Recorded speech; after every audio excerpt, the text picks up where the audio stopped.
Hi all, hope everybody's doing good. I'm just, sort of like picking up where I left off a while back and talking a bit more about Ligue 1 through the eyes of Sorare. Of course, if you don't know me, Jérémy Magan is the name, and I host a French football podcast for Breaking the Line. So I try and watch as much Ligue 1 games as possible. Well, look, I didn't, that's me.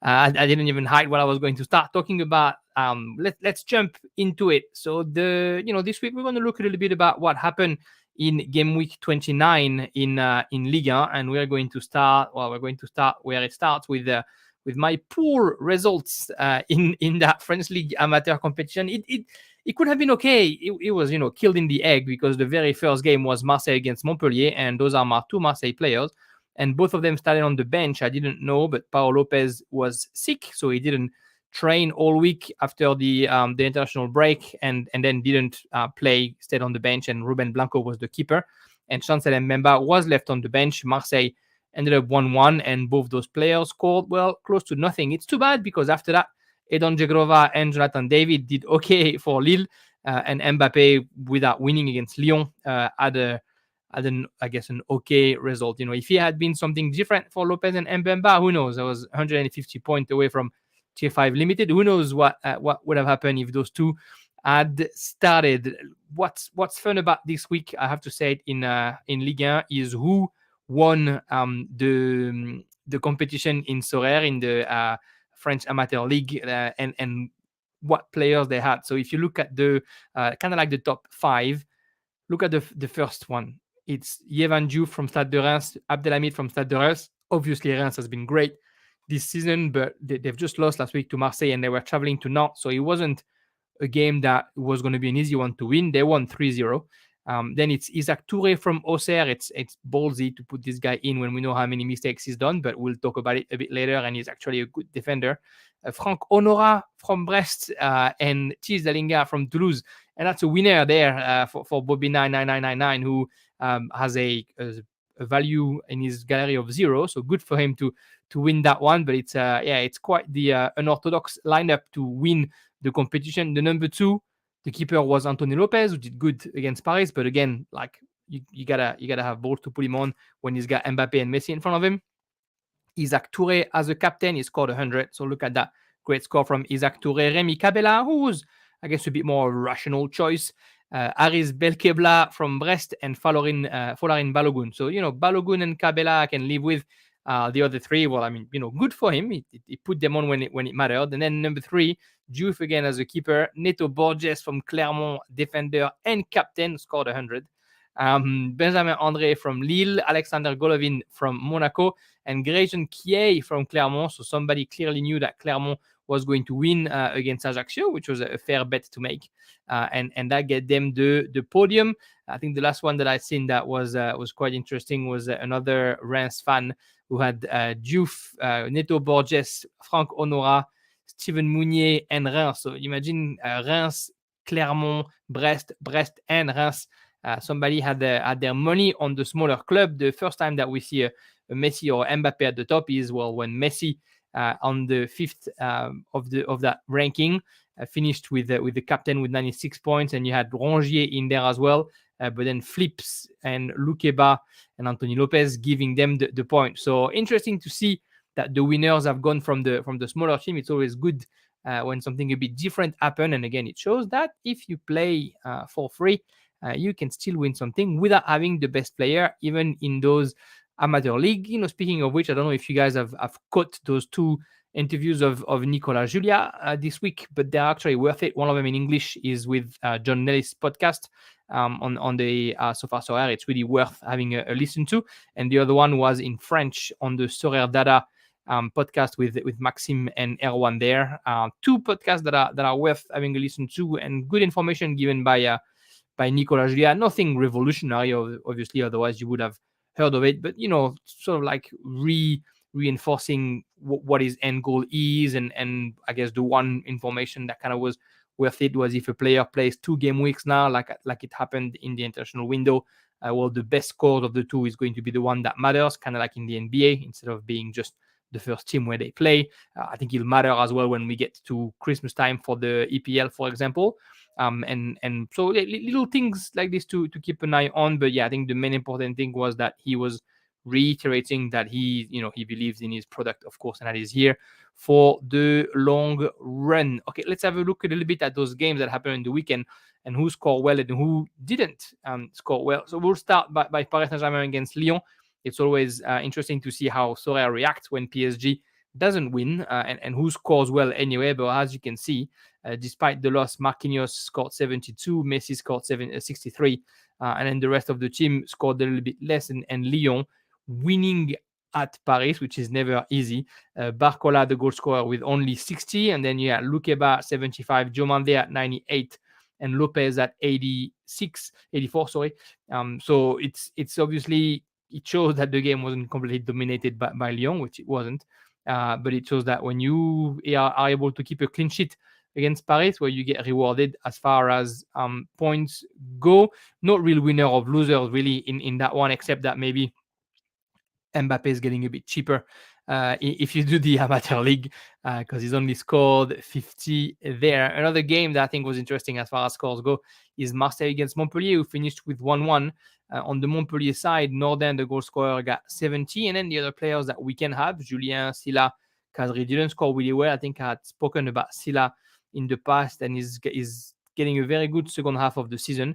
On the other side, Marseille unable to win, but Veretout still 65, Guendouzi, who scored the goal, 69, Rongier 67, Kolasinac 71. So those AA are strong and are working well for them. It's just about trying for them to score so that they can get a few more decisive. It was a penalty that was given, the goal from Guendouzi. That's why there's no assists there. So Paris Saint-Germain, Lyon, Marseille, Montpellier, not great scores in there, but we're going to go and find some scores that were a bit better. There was Rennes against Lens, and Rennes lost 1-0 at home. So, despite that loss, Mandanda with a solid 60, we'll take that, and he'll be there or thereabout, I think, until the end of the season.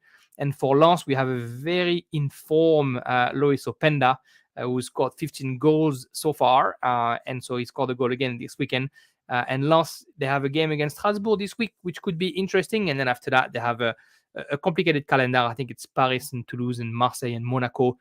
So it's not going to be easy after that. But that game against Strasbourg, you should probably keep your eye on those players. Obviously, you can't get Lens on the amateur league. But if you have one or the other and as limited or rare, it could be worth putting them on. I have a couple of Thomasson that I might play against Strasbourg. A team that we're going to have to look at because we want to have them players, I think, this weekend is Lille.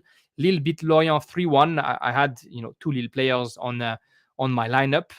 Jonathan David, who only got 46, and Zegrova, who came in from the bench scoring 2. We'll get back to Zegrova in a second. Rebin Cabela scored a goal and 92. Great AA for Cabela. 2 assists for Angel Gomez. 79. Wea playing as a right back scored 65. Of course, he doesn't really have any defenders card, so it'll be interesting to see how he scored as a striker.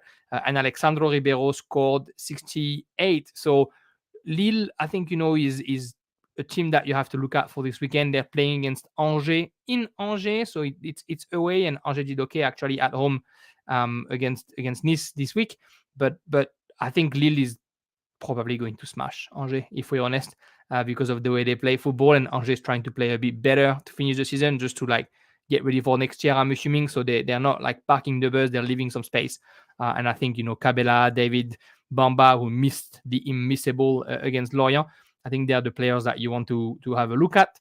On Lorient side, anybody who likes their captain Abergel, well, he got a red card, so know that he's not going to be here next week, and we might see a player like Stéphane Diarra or Yongwa starting instead. Ibrahim Kone came in and scored.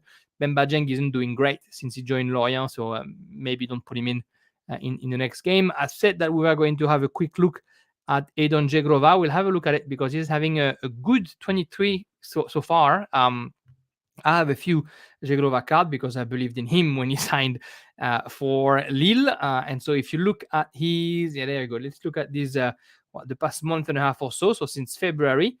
So you got 94, 78. Then he was on the bench against Paris, 60, 34, and then he was on the bench against Lyon, and then 60, 38 and 79 in the international duty and 76 here. And I think what's important is the amount of minutes. So against Rennes, sure, it was on the starting lineup when he had this goal and 2 assists. Same with Strasbourg. But then after that, he played more on the bench than on the starting lineup. An assist when he played against Brest, and then he got in against Lens, didn't get much. Got in for 20 minutes against Toulouse, got an assist. Got in for half a game against Andorra, scored the goal. Got in for 8 minutes and scored a brace this weekend. He's doing okay when he comes off the bench. He's doing all right when he plays, but it's really the second part of the season that we're seeing him sort of like delivering. And Lille will need all their assets offensively for the end of the season. So again, like I said, the fact that they're playing against Angers on the weekend in Angers, I wouldn't be surprised if we see Zegrova getting a bit more playing time than just those 8 minutes to finish. And yeah, it could be. He's not too expensive, if I'm not mistaken. Like it's worth nothing. $10 if you want to have him unlimited. A little bit more if you want to have him as a rare card. But yeah, I think it's still under 23 for the rest of the season. If you want to have a look at somebody who's not too expensive and who could get a good result this weekend, it's probably one of the guys that you want to look at. Monaco and their 4-3 win against Strasbourg. Something that I would not do from now and the end of the season is to look at Monaco and their defense, because they are rubbish. Nubel is making a mistake a game, and Maripan this week. Usually Maripan is really the good defender. Well, this week he scored a goal. He scored an own goal, so it's hard for the defense. Offensively, they are good, but you never know who's going to score the goal because everybody is trying to participate. Fofana scored but got a red card, so don't get Fofana next week. Van der Son scored. Finally, he had a complicated season, the young Brazilian prospect, but that was a good goal for him. Ben Seguir, the young player that as soon as we're going to get a card, I might jump on it, scored the goal as well. So did Diop when he came in. Ben Yedder, surprisingly, playing 80 minutes and not finding any decisive in there. On the other side, Strasbourg is a team that I'm recommending sort of like cautiously, but of course with their main defender, Diku, suspended on the weekend. They didn't go really well for them. Mochiba scored Bochiba's worth nothing, but he's been so constantly injured that it's hard to see if you want to get a guy like that or not. And Habib Diallo keeps scoring almost every time he plays.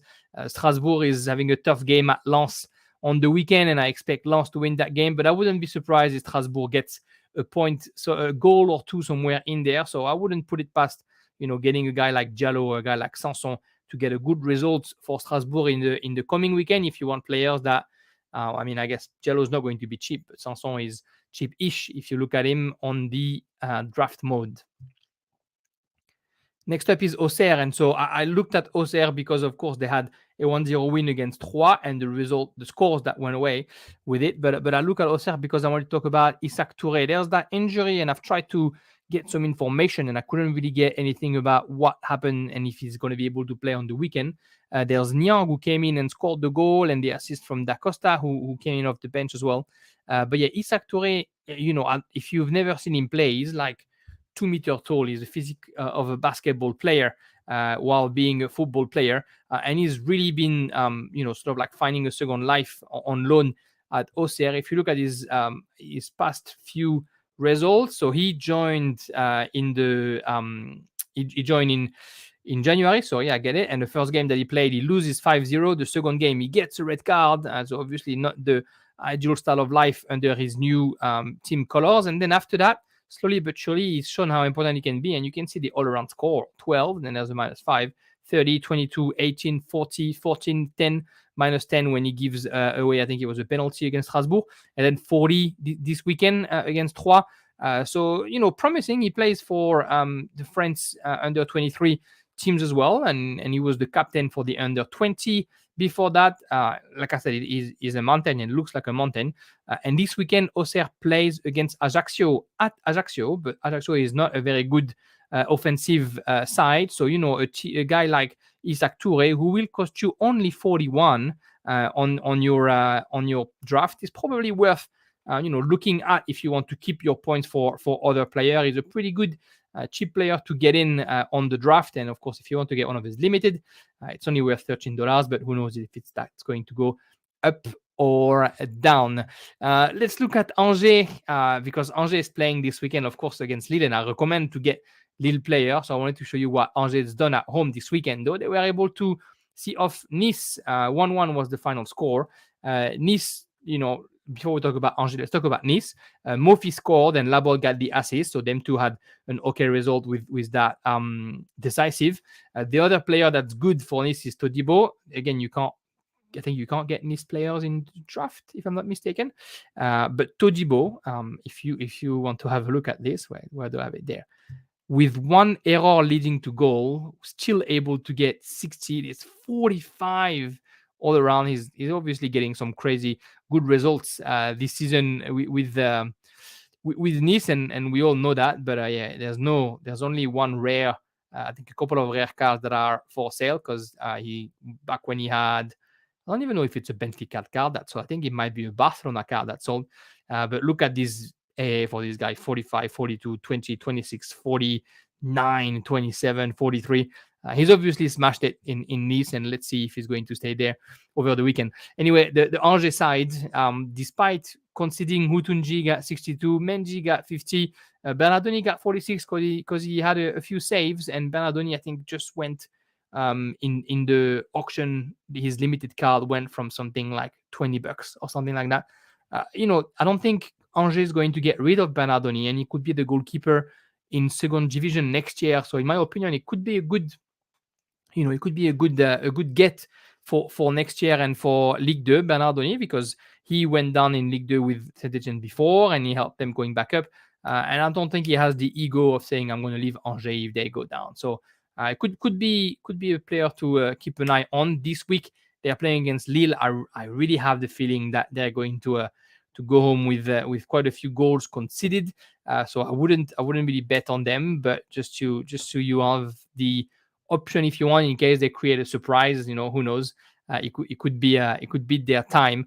Maybe the other team to look at this weekend is Reims. We've seen, of course, some people winning with Yevan Diouf, with Folarin Balogun, but they're playing against Brest. So if offensively Reims might score a goal, defensively it could be hard because Brest is a solid attacking outfit. The other game for the coming week. So we talked about Lens Strasbourg, Angers against Lille, Nice against Paris Saint-Germain. It's not going to be easy for either team, and I think Nice will park the bus, so they're going to make life hard for PSG. Lyon against Rennes. It's hard to see who would get the result there. Rennes, if they don't play against the best teams in the competition, they struggle to really get results. But Rennes and Lyon have a bit of a history with the coach and the sporting director, and some players from Rennes basically have been kicked out from Lyon, so there's probably a bit of revenge there, and I'm sure they'll be happy to get a result at the OL Groupama Stadium. Montpellier against Toulouse. I expect a strong defensive performance from Montpellier on that one, so I would bet on them. Ajaccio against Auxerre, we talked about it. Ajaccio is good defensively, but Auxerre is as good, and Ajaccio is not good offensively, so Auxerre could be a team to bet on. We've seen that some of the managers went quite high with Clermont player. Well, Clermont plays in Troyes this weekend, and Troyes is the epitome of struggling when they play football right now. So, a guy like Neto Borges again or Gradient K could be a good get for this weekend at a price that I'm sure will be affordable when they play in Troyes. Nantes Monaco, I couldn't tell really, and Nantes is playing midweek as well, this cup game, so who knows what's going to happen. And Lorient Marseille, I see Marseille winning away from home because Marseille is better away from home than they are at home, and even if it's scrappy 1-0 against a team like Lorient, who likes to play proper football when they're at home, well, it could work well for Marseille. They played together against each other, in January. I was actually at the stadium, at the Velodrome when they played Marseille, and Marseille won 3-1 that last game. To finish, I'm going to show you what my lineup looks like for this weekend in the French League Amateur. Well, I kept my Marseille duo that didn't play on the weekend because I think they'll play away and they'll be okay away. Paul Lopez and Chancel Mbemba. I've kept my two Lille middle and forwards, Edon Jegrova and Jonathan David, because I do think that they're going to hurt Angers. I was thinking that maybe I don't take Jegrova and instead I try and make room to be able to get Remy Cabella, but I'll see. And then up front, I put Kylian Mbappe because against Nice, hopefully, he finds the back of the net again because they haven't scored in the past 2 games, Paris Saint-Germain. Excuse me. But they, if they want to win that title, well, they need to wake up soon. And who else than Kylian Mbappe can wake them up? I gave the armband to Jonathan David because I do believe that he's going to be the one who's going to make the difference for Lille against Angers. That's it. A pretty quick 20-minute recap on what happened in Ligue 1 and a quick look at what can happen this coming weekend. Don't hesitate to ask questions, share, like, subscribe, and listen to the podcast Casser les Lignes with Breaking the Light. Ciao, ciao, guys. Thank you.